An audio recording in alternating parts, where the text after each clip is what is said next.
오래간만에 여러분들 유교에 관한 영상 보셨죠, 그죠? 예. 참 볼 때마다 우리가 정말 온 세계로부터 너무나 큰 빚을 진 사람이고 민족이고 나라구나 하는 것을 늘 가슴에 새기게 됩니다. 어제 오전에 이렇게 보니까 오래간만에 그 노래가 들렸습니다. 6.25 12주년 어제가 기념일이었는데 잊으랴 어찌 우리 그날을 조국의 원수들이 짓밟아 오던 날을. 우리 어릴 때는 이 노래 불렀었지요. 그러나 언젠가부터 이 노래는 우리에게서부터 점점 멀어져 가고 6.25를 기억하는 것을 회피하려는 그런 모습들이 우리 역사 속에서 있었습니다.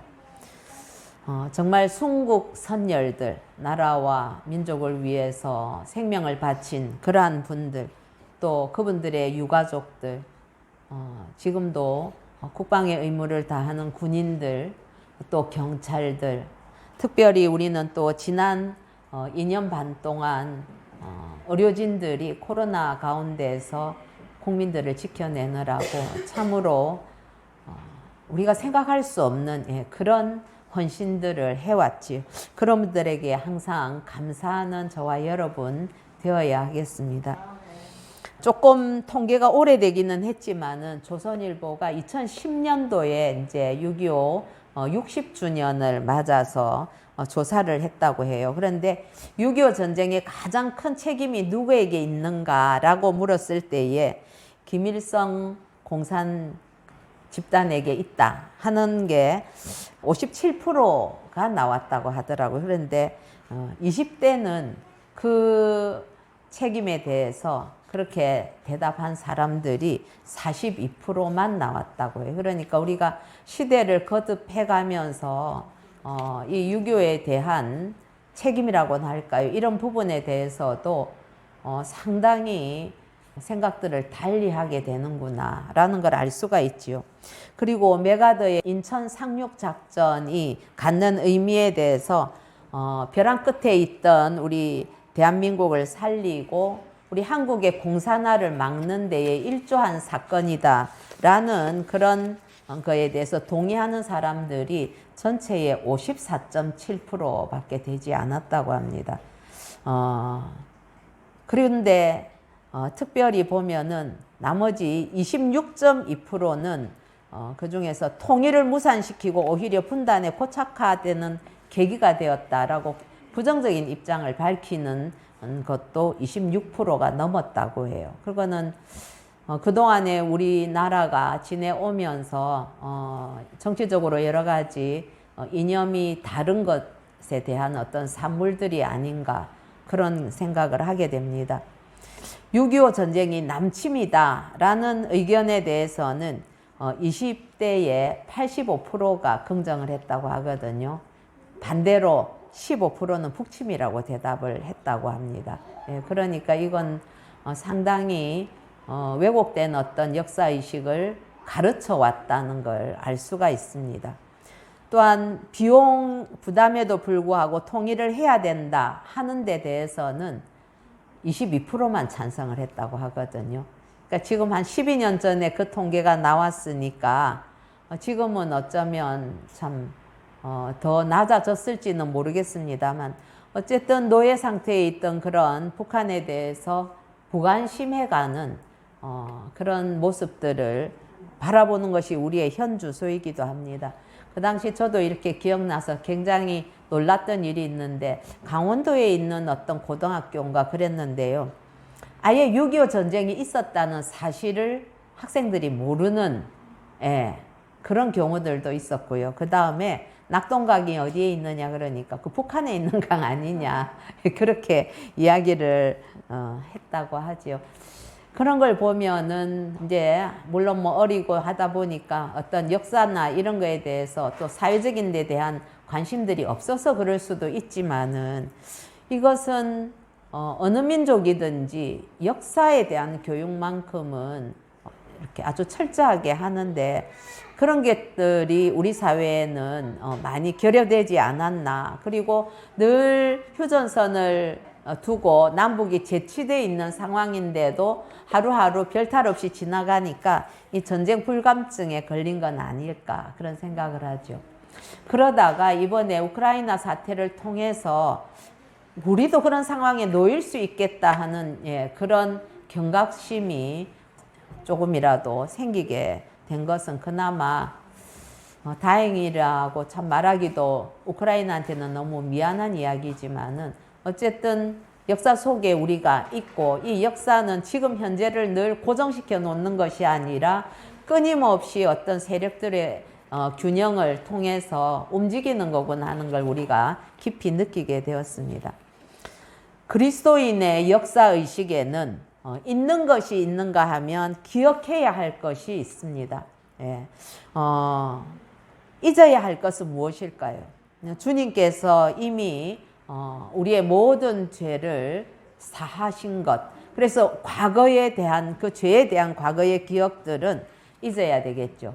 그래서 죄에서 자유를 얻었기 때문에 그 부분은 주님께서 기억하지 않는다고 하셨으니 우리 또한 기억하지 않아야 할 것입니다. 그런데 이 기억하지 말아야 될 것을 우리 자신에게 또 적용을 한다면 어떻게 되냐면 타인이 나에게 범죄한 것, 타인이 나를 상처 준 것에 대해서도 타인의 죄에 대해서도 우리는 용서해야 된다는 것을 우리에게 요구하고 있는 그런 역설이기도 합니다. 그런데 과거 역사를 보면 다른 또 한 면에서는 과거의 상처는 잊어버리지만은 역사 속에서의 사실, 어떤 진실은 그 팩트대로 기억해야 된다는 것입니다. 왜냐하면은 기억을 통해서 우리는 똑같은 일들을 되풀이하는 그런 오를 범하지 않기 때문에 그런 것이죠. 여러분들 과거 없이 오늘의 내가 있을 수가 없고 미래의 내가 있을 수 없습니다. 하나님께서 성경에 보면은 구약에 그 말씀들 참 많이 하십니다. 즐겨하는 표현이 아브라함과 이삭과 야곱의 하나님, 그렇게 하나님께서 당신 자신을 설명을 하십니다. 그리고 또 기도할 때도 조상들에게 베푼 아브라함과 이삭과 야곱의 하나님께 우리가 기도하는 모습들도 많이 보게 되죠. 그것은 그 조상들에게 베푸셨던 그 은혜를 기억하셔서 지금 나에게도 동일한 은혜를 베풀어 주세요라고 우리가 간구를 하는 것입니다.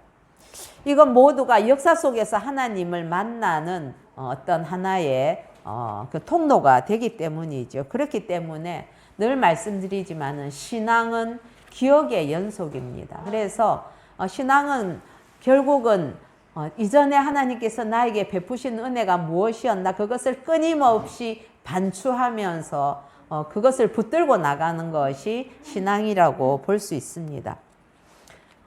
이제 호국 보훈의 달 6월인데 올해 들어서는 여러 가지 많은 부분들이 이제 바뀌고 있고 다시 제자리를 찾아가는구나 이런 생각을 하면서 이제야 겨우 후손들에게도 조금 할 말이 있을 수 있겠다 하는 그런 안도감을 갖게도 되는 것이 이 전쟁의 책임에 대해서도 공동의 책임이라든지 내지는 외세에게 책임을 돌리는 그런 모습들을 보면서 참 많이 안타까웠었지요. 여러분 6.25 전쟁에 대해서 우리가 한번 살펴볼 필요가 있습니다. 한번 지나간 시간들을 되돌아보면은 구한 말에 우리 1910년부터 45년까지 35년간 일제강점기를 우리가 지나게 됐습니다. 그런데 그 이후에 하나님께서 역사를 운행하시는 가운데 우리 민족이 광복의 기쁨을 맞게 되었습니다. 그런데 그 당시 2차 대전 이후에 일본군의 무장해제를 위한다는 그러한 그 목적으로 그만 광복의 기쁨은 잠시고 남과 북이 소련과 미군이 그런 군정들을 통해서 두동강이 나고 말았지요. 그리고 1950년 6월 25일 주일 새벽 4시에 북한의 김일성은 인민군 7개 보병사단과 1개 기갑여단 또 특수부대를 포함해서 모두 13만 5천 명이 38선 전역에서 기습 남침을 강행하였습니다. 이 남침을 위해서 김일성은 그 앞에 한 8개월 이상 되는 그 기간에 소련의 스탈린에게 48번이나 이 남침을 설득을 했었다고 해요. 그러면서 드디어 이제 그 허락을 받고 소련으로부터 탱크와 군수물자를 지원받아서 조국 통일이라는 그런 미명 아래 남침을 감행했던 것입니다. 그리고 무방비로 있었던 남한은 3일 만에 서울이 함락되었습니다. 그리고 부산까지 다 밀려가고 말았지요. 그때 일본 근처에 있던 그런 메가더 장군과 이승만 대통령이 급히 연락을 주고받으면서 이 전세를 돌이킬 수 있는 기회를 잡게 되었다. 그렇게 이야기를 들었습니다. 어쨌든 금방 그렇게 패망할 것 같았던 그 6.25 전쟁이 정말 하나님의 은혜로 미군을 비롯한 유엔군의 도움으로 다시 그해 9월 달에 서울을 수복하게 됐죠. 그래서 9.28 수복이라고 하지요. 예. 그리고 한참 시간을 끌다가 3년 1개월 만에 정전협정을 맺게 되었습니다.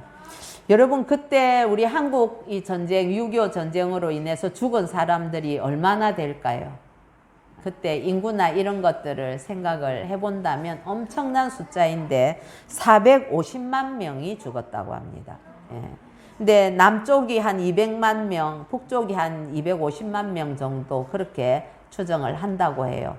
그야말로 정말 동족상잔의 슬프고 정말 아프고 끔찍한 무서운 전쟁이었습니다.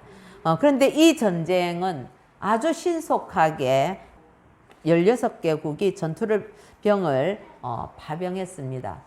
여러분 저는 이런 것들을 생각하면서 요즘 우크라이나 젤렌스키 대통령이 우리에게 무기를 좀 주세요. 막 그렇게 세계를 향해서 애걸하는 그 모습들을 보면서 야, 이 6.25 때 유엔의 이 나라들이 우리나라에 신속하게 이렇게 와가지고 우리 대신 전쟁을 다 친 이 사실이야말로 이거는 참 역사에서 전무후무한 일이었구나 하는 것을 늘 느끼게 되면서 참 그 아픔에 공감하지 않을 수가 없습니다. 어쨌든 그때에 16개국이 전투부대를 파병하고 5개국이 의료 지원과 그 시설들을 파견했는데 그 중에서 미국이 연 인원으로 치면 178만 9천 명을 파병했습니다. 여러분 이 남의 나라에 거의 180만 명 군인을 보낸다는 것이 이게 정말 가당키나 한 일일까요? 영국이 5만 6천 명, 그리고 캐나다가 25,687명, 그리고 터키가 14,936명. 터키는 이들이 오스만 투르크의 그 후예들이죠. 그래서 우리가 학교 다닐 땐 돌궐족이라고 부르던 그런데 아주 전투에 능한 그런 사람들이었는데 그래서 아주 험한 전장에서 사망자가 굉장히 많았다고 하더라고요. 그리고 호주, 네덜란드, 저는 어제 이 자료를 정리하면서 네덜란드와 그리고 벨기에와 룩셈부르크, 우리 이거 베네룩스 3국이라고 하지 않습니까? 이 나라들은 다 작은 나라들이거든요. 그 작은 나라들에서 네덜란드가 5,322명, 벨기에가 3,498명, 그리고 룩셈부르크가 83명. 이 작은 나라들에서도 이렇게 많은 사람들을 파병을 했었습니다. 뉴질랜드도 3,794명, 태국이 많이 보냈습니다. 동양권에서는 6,326명, 그리고 필리핀도 7,420명이 파병을 했었습니다. 그리스가 4,992명, 예. 그리고 멀리 있는 남미에 있는 콜롬비아가 5,100명이 파병을 했었어요. 참 우리가 많은 빚을 졌지요. 아프리카에는 남아공에서 826명, 그리고 여러분 지금도 여전히 내전 중에 있고 한 이디오피아가 3,518명을 파병을 했습니다.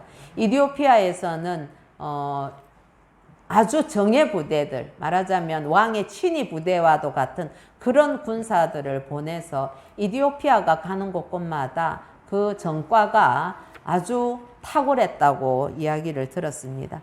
그리고 프랑스도 3,421명이었는데 프랑스에는 중장이면은 아주 이제 높은 계급인데 그런 사람들은 현장에 파병을 나갈 수가 없는, 그래서 자기 스스로 자기의 직위를 중령으로 전장에 나갈 수 있는 그렇게 직급을 강등해서 우리나라를 도우려고 온 그런 분도 계셨습니다. 그리고 우크라이나도 그 당시 소비에트 연방에 있었기 때문에 나라로 참전할 수는 없었는데 대신에 우크라이나도 공산화되는 과정에서 미국으로 이민 간 사람들이 있었는데 미국에서 살고 있던 우크라이나계 미군들이 모여서 그렇게 팀을 이루어서 미군으로 들어와서 파병이 되었다고 합니다. 그리고 의료 지원이나 시설 파견한 나라가 스웨덴 160명, 인도 627명, 덴마크 630명, 노르웨이 623명, 이탈리아 128명 이래서 모두 한 194만 명이 우리나라에 파병이 되었었습니다. 이들이 와서 전쟁을 치고 입은 피해들이 어떨까요? 한국군은 전사자, 부상, 포로, 실종 다 포함해서 62만 명이 죽거나 다치거나 그랬습니다. 그리고 유엔군은 15만 4천 명이 그런 어려움을 겪었습니다. 미국만 아까도 말씀드린 것처럼 3년 동안 그렇게 180명을 파병하고 실제로 미국 내에서는 일반인들이나 또 군무원들이나 이런 사람들 중에 미국 내에서 200만 명이 한국 전쟁을 돕는 일에 인벌브 되어 있었다고 합니다.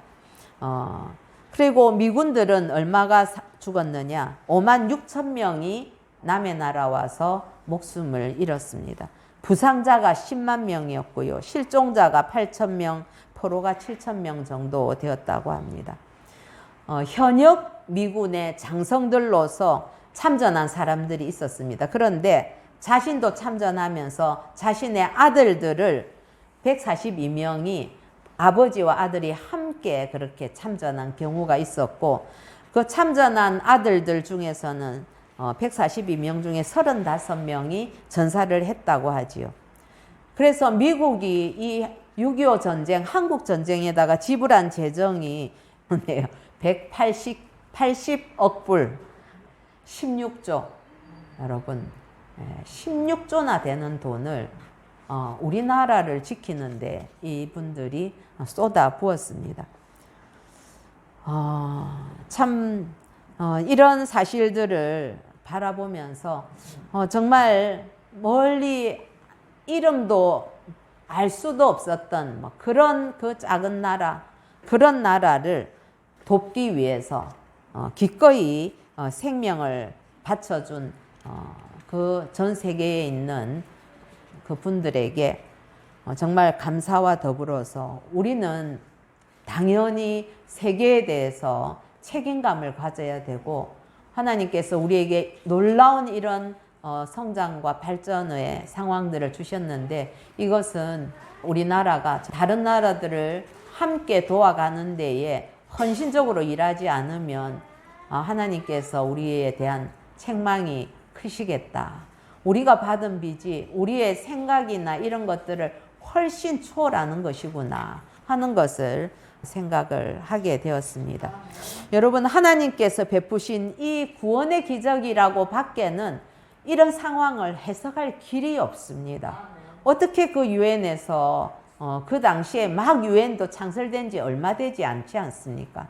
그리고 2차 대전이 지난 지 금방이었는데 그렇게 여러 나라에서 그 수많은 사람들을 우리나라를 지키려고 그렇게 했을까요? 외국의 역사학자들이 6.25 한국 전쟁을 잃어버린 전쟁 혹은 잊혀진 전쟁이라고 요즘 기록을 하고 있다고 해요. 왜냐하면은 우리 한국 전쟁이 갖는 그러한 중요성이 극동에서 있었던 공산 진영과 그리고 자유민주 진영의 아주 첨예한 그러한 대립을 다룬 전쟁이었기 때문에 그렇다는 거죠. 그러면서 월남전과는 달리 너무 빨리 잊혀진다는 그런 이야기를 들었습니다. 여러분들 그것은 우리 안에서도 마찬가지가 될 것입니다. 그래서 역사를 잊은 민족에게는 미래는 없다는 말을 우리가 무거운 마음으로 새겨 들어야만 하겠습니다. 특히 지금은 벌써 이번이 72주년이었으니까 국민의 대다수가 전후 세대에 해당됩니다. 예, 그렇기 때문에 우리의 상황이 언제든 또다시 전쟁이 가능한 그런 휴전, 정전의 그런 상황이기 때문에 우리가 늘 경각심을 가지고 우리의 역사를 지켜가야 될 책임이 주어져 있습니다. 오늘 우리가 읽었던 본문은 이스라엘의 첫 번째 유월절에 대한 이야기입니다. 여러분, 이스라엘은 늘 이렇게 뭐라고나 할까요? 동병상련과도 같은 그런 감정을 갖게 되는데 국제정세나 이런 것들이 우리나라랑 비슷한 점이 참 많습니다. 나라 크기도 작고 또 외침도 여러 가지로 많이 받은 그런 지정학적인 위치에 있다는 것도 비슷하지요. 그런데 긍정적이든 부정적이든지 간에 이 이스라엘 사람들은 자신들이 하나님의 선택받은 민족이라는 그런 선민의식이 굉장히 강합니다. 그래서 이들은 그 기나긴 세월 동안에 이 선민의식이라는 이것을 붙들고 그렇게 다시금 하나님의 은혜를 구하면서 버텨왔다고나 할까요? 하나님의 인도하심을 받았다고 볼 수 있겠죠. 구약에 보면 하나님께서는 약속하신 대로 이스라엘을 자기 백성으로 삼으셨습니다. 그리고 출애굽으로 그렇게 애굽에서부터 구원을 해주셨고 나머지 하나님 약속하신 가나안 땅에 들어갈 때까지 그리고 들어가서도 정말 엄청난 은혜들을 부어주셨음에도 불구하고 이스라엘 민족들은 번번이 불순종하는 그런 모습을 보이기도 했습니다. 그리고 정말 통일 왕국을 이루었지만은 금방 남과 북으로 갈라져서 북이스라엘이 먼저 멸망하고 남유다도 바벨론으로 그렇게 끌려가게 되는 그런 수모를 당하기도 했었습니다. 그런데 하나님께서는 그런 여러 가지 어려운 상황 속에서도 항상 신실하게 하나님이 스스로 하신 그 약속대로 다윗의 가문에서 그렇게 예수 그리스도가 나게 하셨습니다. 그리고 그 예수 그리스도를 통해서 하나님의 그 구속의 은혜를 우리에게 베풀어 주셨던 것이지요. 그런데 아이러니하게도 하나님께서는 많은 선지자들을 통해서 그렇게 메시아를 내가 보낼 것이다 라고 이야기했지만은 그리고 그 메시아는 연약한 모습이라고 알려주셨음에도 불구하고 이스라엘 백성들은 자신들의 기준으로 메시아를 요구했습니다. 즉 정치적으로 굉장한 파워가 있는 뭔가 초월적인 힘을 가지고 예전에 다윗 왕과도 같이 그렇게 자기 나라를 부강하게 하고 권위를 갖는 그런 지도자를 지금도 요구하고 있죠. 그래서 이들은 예수 그리스도를 오신 메시아임에도 불구하고 결국은 십자가에 달리게 하는 그런 우를 범하고 말았던 것입니다.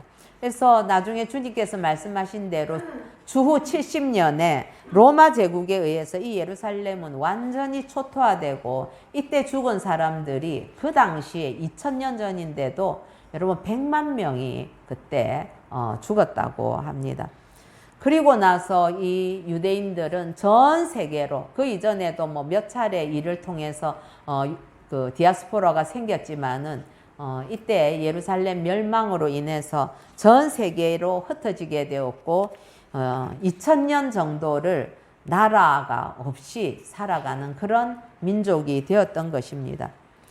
사실 이 유대인들은 바벨론 포로기 이후에 선민의식을 굉장히 강화하기 시작했습니다. 그래서 오늘 본문의 이 사건, 유월절 사건을 통해서 애굽에서 하나님께서 우리 민족을 구원해 주셨다 하는 그 하나님의 은혜를 유월절 절기를 지키는 것을 통해서 기억하고, 그 하나님이 우리 민족을 항상 자기 백성으로 삼으시고 우리와 함께 하신다는 그 믿음을 붙들면서 자신들의 정체성을 그렇게 자녀들에게 끊임없이 2000년 동안 전파해 왔던 것입니다. 그러다가 2차 대전 이후에 1948년 5월 14일 오후에 텔아비브에 있는 그 도서관, 지금은 거기가 독립기념관이라고 해요. 거기에서 다비드 벤구리온 초대 총리가 역사적인 이스라엘 건국을 선포하게 되었던 것입니다. 이 오늘 본문의 이 유월절 사건은 히브리인인 이 이스라엘 사람들에게는, 제가 생각할 때는 우리의 광복이나 6.25 전쟁 이런 것과는 비교할 수 없을 만큼 이들에게는 굉장히 이 유월절 사건이 큰 의미라는 것을 기억해야 할 것입니다. 하나님께서 이스라엘 백성들을 세우기 위해서 먼저 아브라함을 부르셨지요. 그래서 이스라엘의 조상으로 삼으셨고, 야곱을 통해서 70명을 불러서 애굽의 고센에 정착을 해서 히브리 민족을 이루게 하셨습니다. 그런데 이제 요셉이 죽고 그 당시 바로가 죽게 되니까 이 고센 땅에서 무럭무럭 번성하고 있던 이 히브리 민족을 향해서 애굽이 굉장히 학대하기 시작해서, 그래서 나중에는 애굽의 노예로 전락을 하게 됩니다. 이것은 430년 전인 그 창세기 15장에서 이미 아브라함에게 하나님께서 약속하셨던 대로 그렇게 큰 민족을 이루게 됐죠. 그리고 드디어 출애굽을 시키십니다. 출애굽 시키실 때는 모세라는 지도자를 훈련시켜서 이 민족을 이끌어가는 지도자로 삼고 이스라엘 민족을 하나님께서 구원하시게 됐지요. 오늘 이 사건은 애굽에게 내렸던 10가지 재앙 중에서 마지막인 죽음의 천사가 장자를 각 집마다 이렇게 다니면서 치게 되는 그 사건이지 않습니까? 그런데 오늘 본문처럼 하나님께서 말씀하신 대로 유월절 양을 잡고 그 다음에 우슬초 묶음에다가 그 양이 흘린 피를 적셔서 문 설주에 바르고 인방에 바르고 이렇게 하면, 그러고 아무도 집안에서 나가지 않으면 그 죽음의 천사가 지나갈 때에 그 피를 바른 곳은 넘어가게 한다. 그래서 그걸 패스오버, 유월이라고 하죠. 넘어간다 할 때.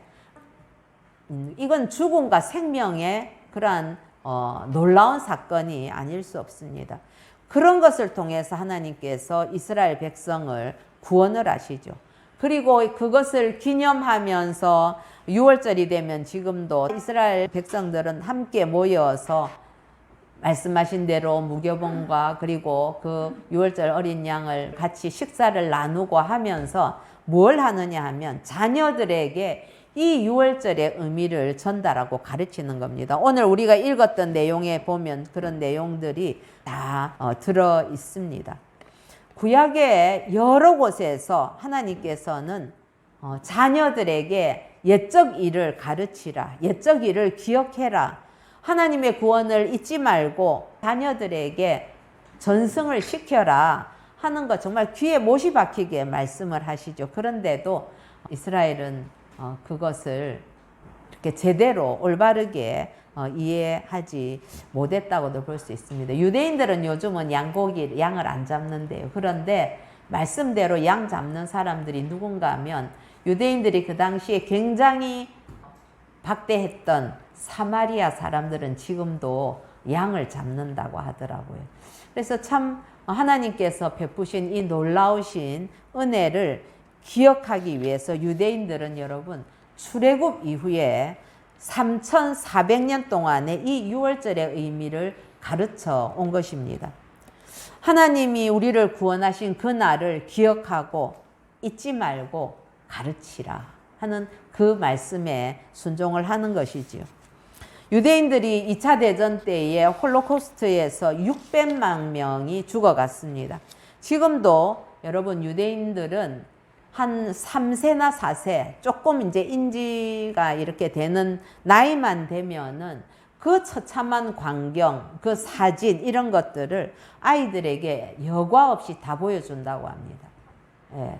요즘 우리나라에게 막 이 험한 모습 보여주면 애들한테 너무 공포감을 준다고 학부형들이 엄청 항의할걸요. 그런데 유대인들은 그렇게 하지 않습니다. 지금도 그 홀로코스트에서 600만 명이 죽어갔던 그것을 어린 한 서너 살 때부터 그거를 보여주면서 가리킨다고 하더라고요. 그 기념관에 보면 과거는 용서하되 잊지는 말자 이렇게 써 있다고 합니다.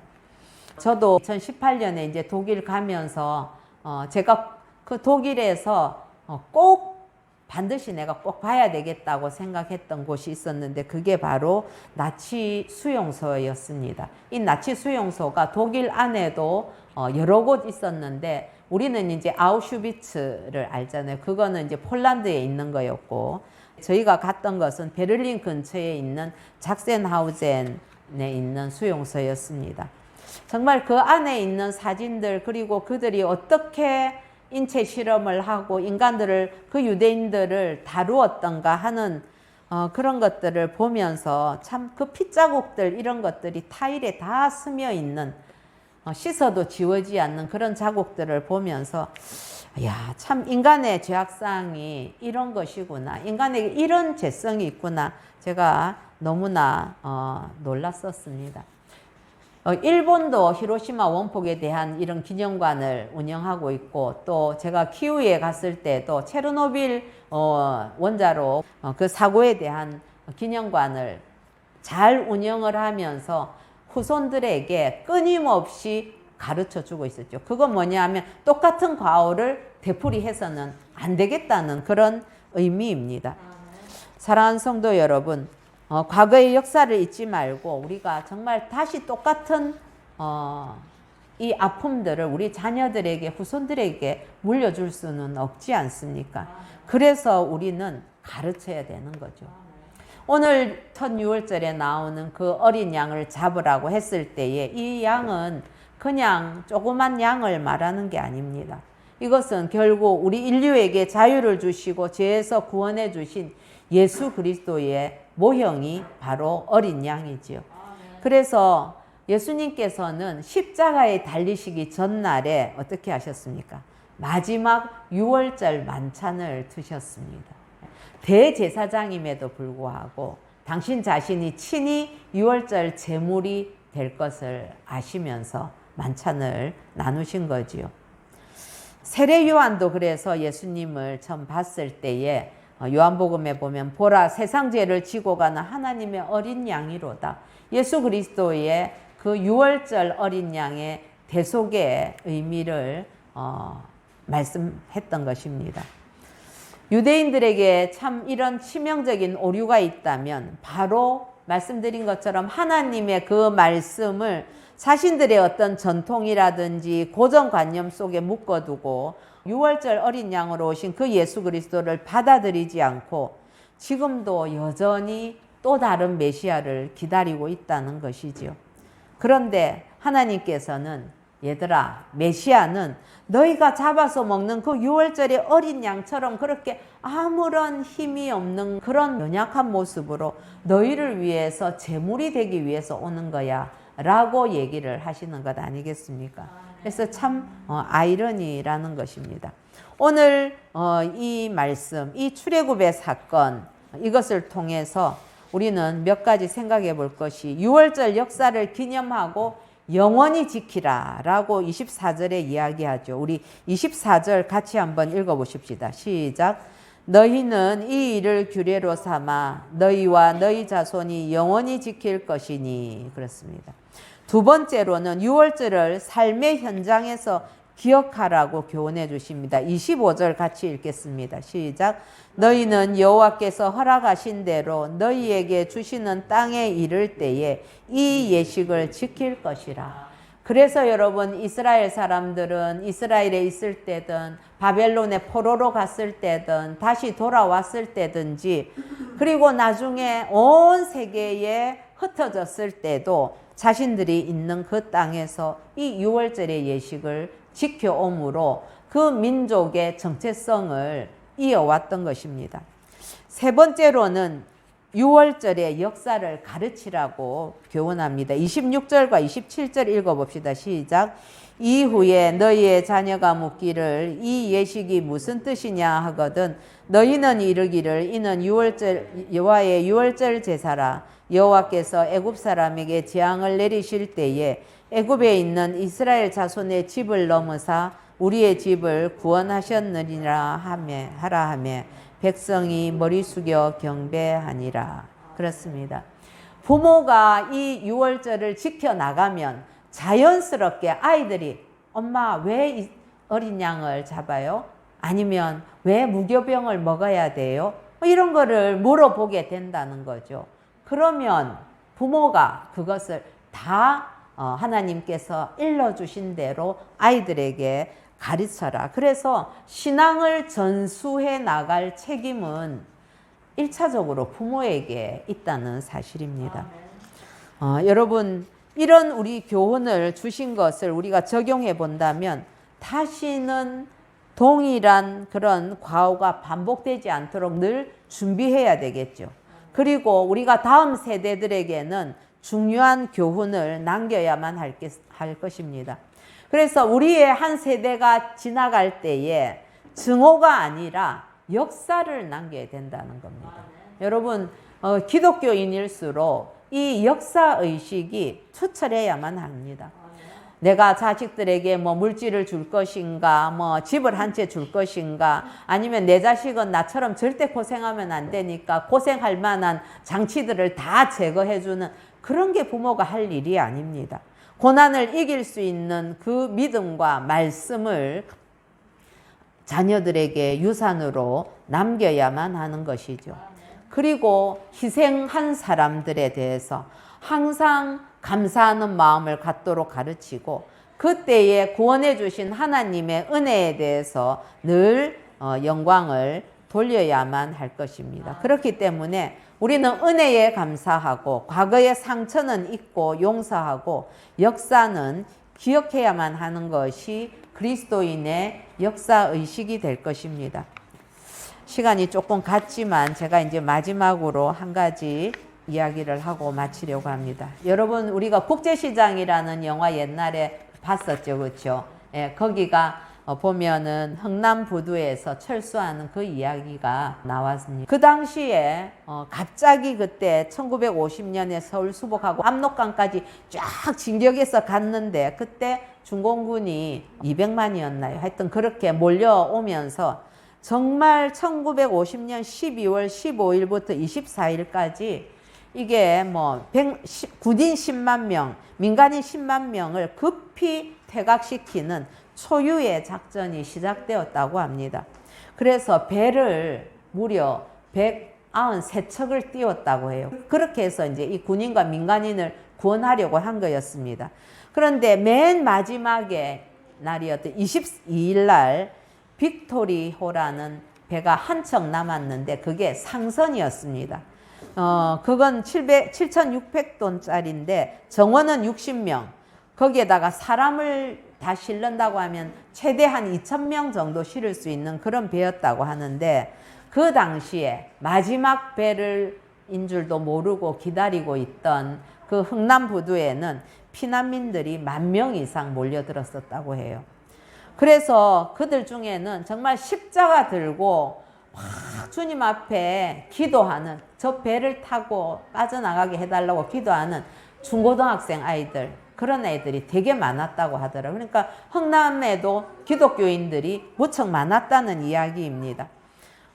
그 당시에 일군 단장이었던 김백일 장군이라는 분이 미국의 10군단 사령관인 에드워드 알몬드 장군에게 우리 군인들은 그냥 걸어서 가겠다. 우리 뭐 가다가 중공군에게 뭐 죽든지 말든지 전쟁을 하든지 우리 그냥 육로로 우리가 스스로 지키면서 내려갈 테니까 배 안 타고 갈 테니까 저 민간인들을 태워달라. 그렇게 이야기를 했다고 합니다. 그리고 그 10군단의 통역병인 독실한 크리스찬이었던 현봉학 선생, 그 영화에도 나왔었죠. 그렇죠? 그분도 함흥이 고향이었는데 그 군단장을 많이 설득을 했다고 해요. 그래서 드디어 그 군단장이 그러면은 허락을 하겠다고 했는데 문제는 사람은 10,000명이 넘는데 배는 꼴랑 한 척밖에 없었다는 거죠. 그랬는데 그 선장이 누구였는가 하면 레러드 라루라는 그런 빅토리호의 선장인데 이분 한 22년 선원 생활을 한 굉장한 베테랑인데 이분이 또 아주 독실한 크리스찬이었다고 합니다. 그래서 이분이 갑판에 나가서 막 기도를 했다고 해요. 하나님 아버지, 예수님이 죄인들에 의해서 죄 없이 십자가에 고난을 당하고 죽으신 것처럼 이 한국 사람들도 정말 악한 자들에 의해서 무고하게 고통을 받고 있지 않습니까? 이들을 구원해 주세요 라고 기도를 했다고 하지요. 그리고 나서 이분이 자기 배에 실려 있었던 포탄 한 500개 그리고 무기 한 200톤 그리고 식량들까지 모조리 다 이제 하역을 다 했다고 합니다. 그리고 할 수 있는 대로 피난민들을 싣기 시작했는데 밤 9시 반부터 한 12시 되니까 5,000명 정도 실었다고 하더라고요.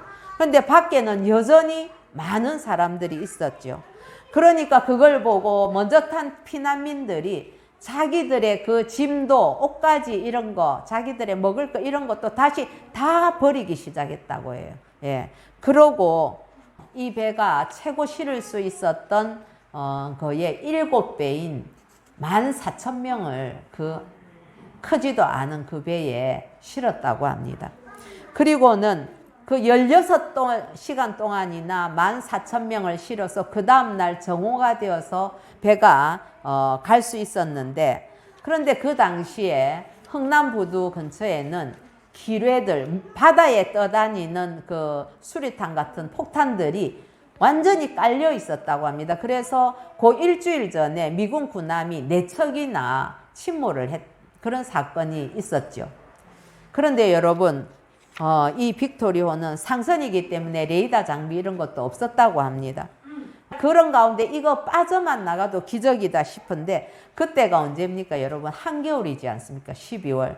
그러니까 그 추운 갑판에서 14,000명이 3일 동안 음식도 못 먹고 그 자리에서 대소본 보면서 그 칼바람을 맞고 버텨내는 것 자체가 기적이었죠. 그런데 여러분 놀라운 기적이 정말 일어났습니다. 12월 25일 크리스마스 날 성탄절에 이 배가 드디어 거제도의 장승포항에 닿게 된 것입니다. 그런데 14,000명 중에 단 한 명도 상하지를 않았다고 해요. 예. 그런데 내릴 때는 몇 명이 내렸느냐? 14,005명이 내렸답니다. 그 3일 동안 갑판에서 아기들이 5명 태어났다고 해요. 그래서 그 미군 군사들이 한국 사람들 김치 좋아하니까 김치 1, 김치 2에서 김치 5까지 이름을 명명을 했다고 하더라고요. 더 감동적인 것은 이 거제도 장승포에 그 당시 온 나라가 전쟁통이고 얼마나 춥고 배고픈 상황입니까? 그런데 자신들의 그 옷가지와 음식을 가지고 북한에서 그렇게 사람들이 그 배를 타고 온다는 소식을 듣고 이분들이 옷가지, 이불, 음식 이런 거 싸들고 이 북한의 동포들을 맞이했다고 합니다. 이 빅토리오 선장은 한 번씩 그 당시를 이렇게 회고하면서 그렇게 이야기를 한다고 해요. 쌍안경을 보고 이렇게 그 함흥부두를 보니까 온 사람들이 세간살이 참 보잘것없는 거 들고 왔는데 그 옆에는 완전히 겁에 질린 아이들이 있었다. 그리고 자기가 생각할 때 어떻게 그 작은 배에 그렇게 많은 사람을 치를 수 있었을까? 그리고 정말 그 기회를 다 피해가면서 어떻게 한 사람도 상하지 않고 도착할 수 있었을까? 그러면서 이분은 자기의 신앙 고백을 하는 것이 그 성탄절의 한국의 그 추운 바다 위에는 하나님께서 친히 빅토리호의 선장이 되셔서 키를 잡고 계셨다. 그런 분명한 확신과 그 강력한 메시지가 자기에게는 확실하게 있다라고 하나님의 역사하심을 고백하였다고 합니다. 그래서 정말 세계 전쟁 역사상 성탄절에 일어난 가장 놀라운 기적의 선물이었다고 하지요. 사랑하는 성도 여러분, 워싱턴에도 이 한국 전쟁을 기념하는 그 기념관 있는 거 우리 장로님들 가셔서 그때 사진들도 찍었대요. 근데 거기에 보면 freedom is not free. 자유는 거저 얻어지는 것이 아니다. 누군가의 희생을 통해서 지금 오늘 내가 자유를 누리고 있다라는 글귀가 있다고 합니다. 여러분, 지금 우리가 누리는 이 구원의 은혜, 죄와 사망으로부터의 이 자유는 유월절 어린 양 대신 우리 주 예수 그리스도의 십자가 대속의 죽으심을 통해서 얻게 되었고, 그 희생을 통해서 우리가 하나님 앞으로 직접 나아갈 수 있는 길이 열린 것입니다. 여러분, 이 유월절 어린 양의 희생제물 사건을 통해서 우리가 복음을 증거하고 6.25 전쟁을 통해서 하나님께서 우리 이 민족에게 어떤 구원의 역사를 베푸셨는가, 그 은혜를 우리 자손들에게 그리고 온 세계에 전하는 저와 여러분 되시기를 예수님의 이름으로 축복합니다. 네.